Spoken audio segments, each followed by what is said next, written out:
Alors, le contexte dans lequel vous voulez que j'intervienne. Voilà. Vous voulez que je parle de l'état de siège. L'état de siège crée réellement une restriction de certains droits fondamentaux. C'est ce que nous étions en train de dire au président Félix au début. En restreignant le droit fondamental de ce peuple meurtri, que vous-même vous reconnaissez avoir subi une guerre de plus de 30 ans, ce peuple se mettait dans une condition inconfortable. C'est pour un motif légitime. S'il vous plaît, après, nous allons y arriver. Vous notez seulement. Nous allons arriver sur ce que vous appelez légitime. Ok.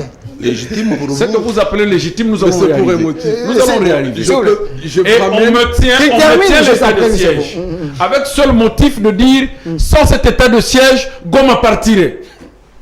Or, vous avez été élu. Il y a des élections qui ont été tenues à Goma en 2018. Sans qu'il y ait une poche de résistance, d'insécurité. On a proclamé que vous êtes président de la République. Vous entrez au pouvoir, une année après, vous trouvez une menace que Goma va partir. Non, on ne défend pas Goma, on défend la province. Ou on défend le territoire congolais. Est-ce que le territoire est intact? Non. Je peux vous répondre? S'il vous plaît, s'il vous plaît. C'est que vous appelez légitimité. Moi, j'ai pointé du doigt là. Le 2. Je voulais les énerver. Le 2. Je vais vous énerver davantage. Calmez-vous. Le 2. Quand vous entrez dans des considérations personnelles, la situation n'est pas sur le Rouberois, les Bissimois et le reste. Les gens qui ont réagi, ils ont... Parce que tout ce monde-là... Un penchant, il semble... Tout ce monde-là ont trouvé une relation claire, limpide, sans tâche avec le régime. Ils ont déclaré avoir une souplesse de fonctionnement avec le régime. Ils ont déclaré une relation de fraternité. Ils se sont à l'aise avec... S'il vous plaît, je veux vous le dire. Ils ont déclaré une relation de fraternité avec le régime. Ils ont déclaré une souplesse de collaboration. Ils ont déclaré une compréhension limpide, souple et fluide avec le régime. D'où vient le problème? Il faut carrément dire au peuple clairement la situation. Ce n'est pas le financement de Lucha, ce n'est pas le financement... Georges qui est en train de... Est-ce qu'à Kinshasa on n'a jamais trouvé des armes? Moi je vais vous dire qu'il n'y a pas 2 mois on a trouvé les armes ici à Mbise, à Pigeon. C'est vrai ça? Mais je vous dis. Ok. Alors est-ce que ces armes sont trouvées à Mbise, à Pigeon? Non, je vais vous le dire. 5 secondes. Goma c'est une région de guerre. Les armes peuvent être enterrées depuis 1998 ou depuis 1997 et les armes sont cachées. Puisque vous n'allez pas faire un test d'empreinte sur les armes pour dire non, le militaire qui a touché cette arme s'appellerait du nom de Bissimois. Bon, cher Armand, c'est lequel? Merci. 5 secondes, Kishita. Nous avons un problème de professionnalisme de l'armée. Ok.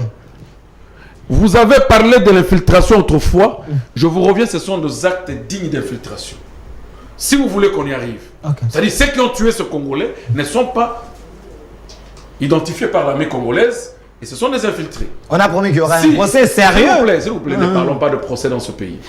Non. Ne parlons pas de procès. Nous sommes dans l'état du droit, non, avec ces C'est pourquoi j'ai... Ne parlons pas de procès dans ce pays. C'est pourquoi il y a eu beaucoup de manifestations comme on n'a pas tué 48 personnes. Mon cher Armand. Alors, pourquoi on en est arrivé à 48 personnes pour l'occasion? 5 secondes, il termine. Prenez des minutes.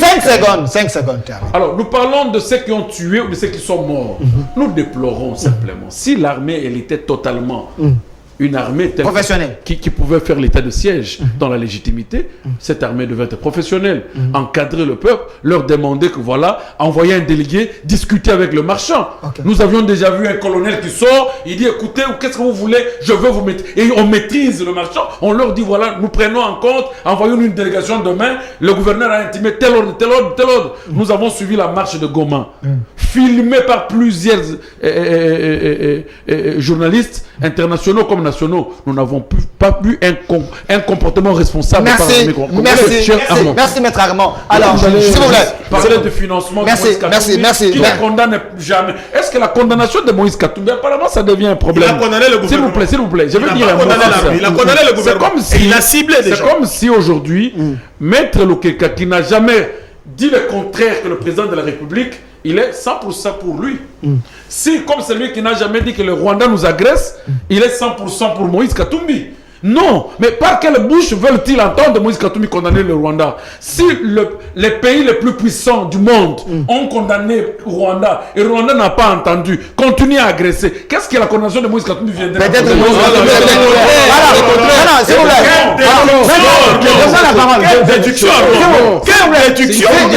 plaît. S'il vous plaît, est-ce qu'il peut parler?